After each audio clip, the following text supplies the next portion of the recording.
Cancer Healer Center, a new beginning. Rescue operation కొనసాగుతోంది. టన్నెల్లో తాజా పరిస్థితిని సమీక్షిస్తున్నారు మంత్రులు ఉత్తమ్ కుమార్ రెడ్డి, జూపల్లి కృష్ణారావు. మరొక వైపు ఎన్డీఆర్ఎఫ్ టీంతో పాటుగా లోపలికి వెళ్లారు మంత్రి జూపల్లి. ఉత్తరాఖండ్ నుంచి ఎస్ఎల్బీసీకి చేరుకున్న నిపుణుల బృందం సొరంగంలోకి ప్రస్తుతం రెస్క్యూ టీం వెళ్లింది.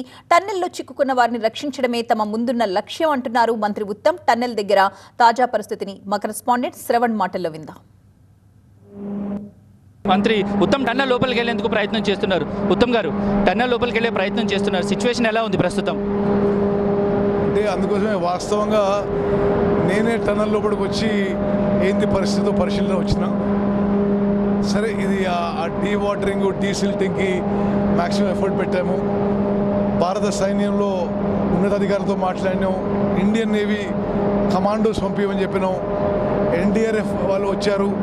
అందరినీ కలిపి కోఆర్డినేటెడ్గా మా ప్రభుత్వం ఆ 8 మంది ప్రాణాలు రక్షించే ప్రయత్నం చేస్తున్నాము. రెస్క్యూ టీంతో పాటు మీరు కూడా లోపలికి వెళ్ళే అవకాశాలు ఏమైనా ఉన్నాయా? ఎందుకంటే చాలా రిగరస్గా మానిటర్ చేస్తున్నారు కాబట్టి రెస్క్యూ టీంతో పాటు మీరు కూడా లోపలికి వెళ్తారా? సరే, అది వాళ్ళ సలహా, వాళ్ళ ఏం అడ్వైస్ ఇస్తారో చూద్దాం. ఎక్స్పర్ట్స్ అడ్వైస్ కానీ ఇంకొక ఆప్షన్ ఏమైనా ఉంది? ఎందుకంటే రెండు వైపుల నుంచి తవ్వటం కాకుండా పైనుంచి ఏమైనా అట్లా డిక్ చేసేందుకు, హోల్ చేసేందుకు అవకాశం పాసిబిలిటీస్ ఉంటాయా సార్? అది కూడా ప్రయత్నం చేస్తుంది. ఓకే, ఎంత టైం పట్టొచ్చు అంచనా లోపల ఉన్న? ఇప్పుడు నేను ఇంకా జవాబు చెప్పలేను, ఇప్పుడు పనిలో ఉన్నాము. సో ఇది ఓవరాల్గా పరిస్థితి.